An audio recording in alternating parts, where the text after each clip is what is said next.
नमस्कार दर्शकों, मेरा नाम गौरव अग्रवाल है और जैसा कि हम लगातार आपको दिखा रहे हैं, उत्तराखंड में एक बहुत बड़ी प्राकृतिक दुर्घटना हुई है, प्राकृतिक त्रासदी है। उसके बारे में हम आपको और डिटेल देंगे। कुछ हमारे साथ एक्सपर्ट होंगे, उनसे बात करेंगे। उत्तरकाशी में बादल फटने से भारी तबाही हुई है। धाराली में 5 लोगों की मौत की पुष्टि हो चुकी है। धाराली में कई घर और होटल मलबे में दब गए हैं। सेना और आईटीबीपी का रेस्क्यू ऑपरेशन जारी है। एनडीआरएफ और एसडीआरएफ की टीम भी बचाव काम में जुटी हुई है। लेकिन बड़ी बात यह है कि ये जो इस वक्त हम आपको तस्वीरें दिखा रहे हैं, इनकी डिटेलिंग देखिए आप, कैसे यहां पर बिल्कुल मात्र कुछ सेकंड्स में ही एक बहुत बड़ी त्रासदी यहां के लोगों के लिए मौत बनकर सामने आई। चीख पुकारें आप लगातार सुन रहे हैं। इन विजुअल्स को आप देख रहे होंगे तो समझ रहे होंगे कि वो जो होम स्टेज हैं, जो होटल्स हैं, 1 2 3 4 5 6, ये जो जगह है जहां पर लोग रहने आते हैं, वहां पर अगर कोई रहा होगा तो क्या हाल हुआ होगा। और इसी बीच एक तस्वीर ये भी है जहां पर आप देख सकते हैं कि कैसे एक शख्स मौत को मात देता हुआ इस त्रासदी से बचकर ऊपर की तरफ आता हुआ। तो ये 2 तस्वीरें अपने आप में बताने के लिए काफी है कि इस वक्त उत्तराखंड के उत्तरकाशी के धाराली में हुआ क्या है। हर्षिल जो कि एक प्रोमिनेंट टूरिज्म की जगह है, लोग वहां पर जाते हैं। ये जगह जहां पर गंगोत्री के ज्यादा दूर नहीं है, गंगोत्री के पास है। वहां पर होम स्टेज, होटल, रिजॉर्ट बने हुए हैं जहां पर लोग जाते हैं। और देखिए कैसे ये जो बादल फटने के बाद ये पानी ऊपर से आया है, भागीरथी नदी का जो जल स्तर है जो बढ़ा है, और उसके बाद ये पानी अपने साथ जो मलबा लेकर आया है, उसने कैसे वहां पर लोगों के लिए, कुछ लोगों के लिए तो एक काल बन गया, आप देख सकते हैं। और लोग ही नहीं, घर, जो इमारतें थी, सामने जो भी आया, जो होटल रिजॉर्ट जो भी आया, सब वो कैसे बहा के ले गया। आप देखिए लोग यहां खड़े थे, 1 2 3 4 5 6, हम आपको नंबर्स भी दिखा रहे हैं कि यहां पर पानी मलबा आया, 1 2 3 4 5 6। ये जो आप देख रहे हैं बिल्डिंग्स, बड़ी बड़ी बिल्डिंग्स है, कई फ्लोर की बिल्डिंग्स है, ऐसा नहीं कि केवल एक फ्लोर है। और वो कैसे ताश के पत्तों की तरह ढह रही हैं, आप देखिए कैसे ये लगातार मलबे के साथ आगे जा रही है। कुछ लोग नीचे यहां पर भागते हुए भी दिख रहे थे, हमने आपको दिखाया। अब बच पाए नहीं बच पाए अभी कुछ उनके बारे में जानकारी नहीं है, लेकिन ये मलबा अपने साथ कैसे बहाते हुए ले गया ये हम आपको दिखा रहे हैं। ये उत्तराखंड के उत्तरकाशी के धराली में, हर्षिल के पास धराली में जो हुआ है, बादल फटा है। और कहा जा रहा है कि एक नहीं कई बादल फटे हैं जिसकी वजह से ये हुआ है। लोग यहां पर खड़े थे, देखिए लोग भाग रहे हैं, ये देखिए लोग कैसे भागते हुए दिख रहे हैं आपको। लोग यहां पर कैसे चीख पुकार उनकी सुनाई पड़ रही है, कैसे चीख रहे हैं वो आप देख सकते हैं। और एक तस्वीर ये है, ये शख्स अकेला, देखिए इसके बारे में कहा जा रहा है कि ये इस त्रासदी को मात देकर आया है, बचा है। कैसे पीछे देखिए मलबा ही मलबा दिख रहा है और कैसे वो वहां से निकलकर आगे आया है। और बादल फटने के बाद कैसे मलबे का अंबार लगा और उस मलबे से निकलता हुआ ये शख्स ऊपर की तरफ, जिंदगी की जद्दोजहद कहिए आप कहिए कि जहां पर अगर किसी की मौत नहीं आई है तो वो कैसे इतनी बड़ी त्रासदी से ही बच सकता है, उसका सबूत है ये तस्वीरें। देखिए कैसे ये शख्स वहां से निकलकर, मलबे से निकलकर आ रहा है। तो ये 2 तस्वीरें अपने आप में बताने के लिए काफी है कि कैसे ये इस वक्त हम उत्तराखंड की एक बड़ी त्रासदी के बारे में आपको जानकारी दे रहे हैं। और ये बताता है कि उत्तराखंड के उत्तरकाशी में, और नंबरिंग देखिए यहाँ पर, नंबर्स भी आपको दिखा रहे हैं कि कितने ज्यादा यहाँ पर रिजॉर्ट थे, कितनी बड़ी इमारतें थी जिनको यहाँ पर ये मलबा, ये जो साथ में आया वो आगे बहाते हुए ले गया। उत्तरकाशी में कहां कहां त्रासदी आई है ये जानिए आप। उत्तरकाशी में गंगोत्री, ये देखिए एक तस्वीर और देखिए,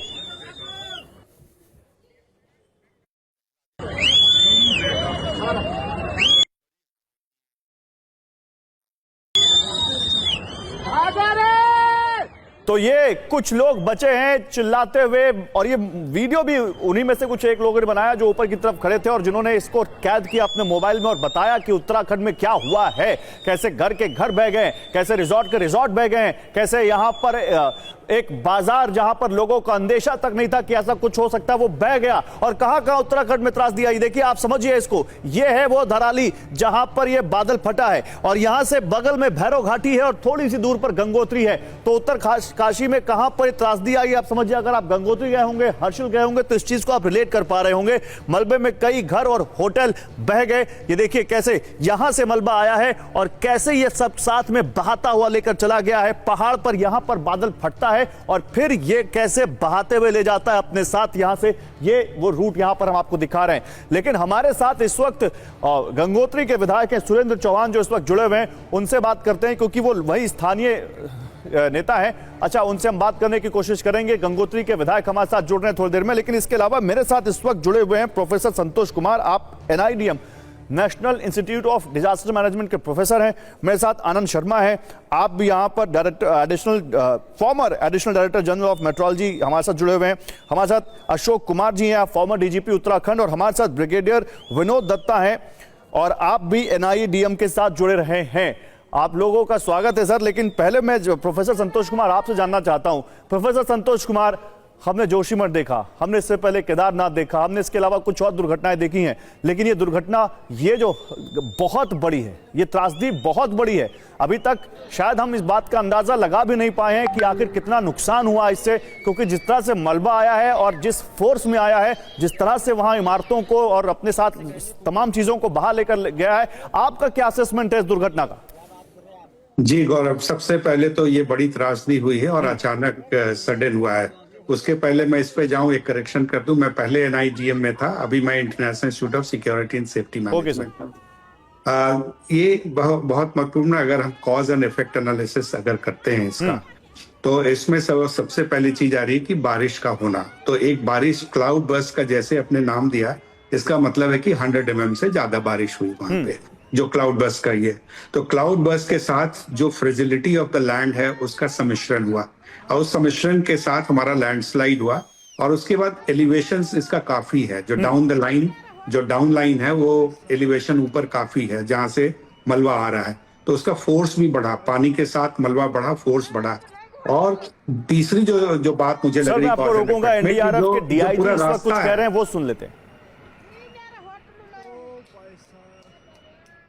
और अब कितने मेंबर्स हैं पूरी टीम में जो वहां पे रेस्क्यू ऑपरेशन करेंगे, क्योंकि HM ने भी ट्वीट कर दिया है कि NDRF को बोला जा चुका है पहुंचने के लिए। जी बिल्कुल, हमारी जो एक टीम है उसमें 35 मेंबर्स होते हैं, और पूरी तरह से वो सभी सामान के सामग्री के साथ लैस हैं। और ये जो ऑपरेशन होगा, बेसिकली ये जब क्लाउड बर्स्ट हुआ है उसके बाद जो फ्लैश फ्लड हुआ है, उसमें मलबे में दबे होने के लोगों की संभावना होगी, तो उस नज़रिए से टीमों की तैनाती की गई है और सारी सामग्री के साथ वे रवाना किए गए हैं। क्या उम्मीद लग रही, कितने लोग हो सकते हैं, क्योंकि बहुत सारे रिहायशी इलाके थे उसमें जो इसमें फ्लैश फ्लड में आफ्टर क्लाउड बर्स्ट के बाद इंसिडेंट हुआ था? देखिए, इसकी सूचना अभी हमें SDMA के हवाले से स्थानीय प्रशासन से अभी मिली नहीं है, पूरी सूचना अभी जानकारी मुहैया नहीं हुई है। जो इनिशियल रिपोर्ट्स है उसके मुताबिक तकरीबन 40 से 50 घर जो है वो बाधित हुए हैं, बह गए हैं उसमें, और 50 से ज़्यादा लोगों ये मिसिंग बताए जा रहे हैं, कुछ डेड बताए जा रहे हैं। तो अभी पूरा जो ये अभी आकलन किया जा रहा है और अभी इंफॉर्मेशन अवेटेड है। वायनाड में भी इस तरह का इंसिडेंट हुआ, क्लाउड बर्स्ट का इंसिडेंट हुआ, तो बहुत बड़ा दुर्घटना था। आपको लग रहा है कि उस तरह का मैच, क्योंकि बहुत देख के जिस तरह से वीडियोज आ रहे हैं, काफ़ी दुखदाई हैं? जी बिल्कुल, अगर आप देखें तो वायनाड है या चमोली का जो इंसिडेंट हुआ था 2021 में, एकदम एक तरह से एक रिप्ले लिख रहा है ये इंसिडेंट। तो ये बड़े स्तर पर ये एक राहत बचाव का कार्य अभी यहाँ पर होना है। इस तरह की जब इंसिडेंट्स होते हैं तो किस तरह का खतरा होता है, क्योंकि आप लोगों के लिए खास तौर पे वहाँ पे जाके प्रेजेंट सिचुएशन में लोगों को बचाना होता है और खुद की भी सुरक्षा का ध्यान रखना पड़ता है? जी बिल्कुल, क्योंकि मलबा काफ़ी है वहाँ पर, तो वहाँ पर एक तो खोजना, लोगों को मलबे के नीचे जो दबे हुए बॉडीज़ होंगी उनको निकालना एक अपने आप में चैलेंज होता है। और इसके अलावा जो चूँकि बारिश हो रही है, सेकेंडरी एक फ्लैश फ्लड के भी खतरा रहता है, उससे भी जो हमारे रेस्क्यूअर्स हैं उनको सचेत रहना पड़ेगा। Thank you. तो वायनाड और चमोली का रिप्ले लग रहा है, ये कह रहे हैं NDRF के DIG।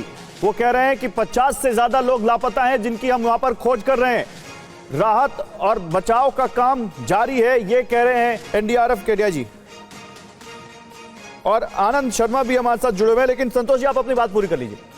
जी, मैं यही कह रहा था कि जो अचानक इसलिए मैं कह रहा हूं कि ये क्लाउड बर्स्ट हुआ, और क्लाउड बर्स्ट के साथ जो डाउनफॉल मेन स्ट्रीम की हाइट होने की वजह से बहुत कम समय में मलबा नीचे पहुंचा, जिसमें और साथ ही साथ जो नदी या जो भी परिवेश था वहां पे सिल्ट काफी दिख रहा है पहले से, जो एक धारा बह रही थी, तो उसमें कैरिंग कैपेसिटी उसकी कम रही, इसलिए पानी का जो जितना लोड था बोल्डर्स का वो सीधा ओवरफ्लो किया उससे। तो इसमें जो स्ट्राइक किया वो काफी फोर्स के साथ किया, और उसके साथ साथ ये पूरी जो तबाही हुई इसके कारण से हुआ। इसमें जो अर्ली वार्निंग की बात आप कह रहे थे कि इस संभावना बनती है नहीं, तो ये बहुत कम समय में बना और इसके प्रिसीजन पे जाने में थोड़ा भी वक्त लगता है, क्योंकि उस तरह के रडार सिस्टम, उस तरह से वार्निंग सिस्टम ठीक जो है। भी डेवलप की जा रही है उसका एक कारण होगा। संतोष जी, लेकिन जो संतोष जी। चैलेंज अभी होगा इस मलबे से लोगों को निकालना, क्योंकि मलबा एक केवल बोल्डर्स नहीं है, उसके नीचे लिक्विड के साथ है, तो एक पानी के साथ जो अंदर लोग होते हैं तो उसमें एक एक्चुअली सही कह संभावना रहे हैं आप। बहुत कम रहती है बिल्कुल आप कि सही कह रहे हैं।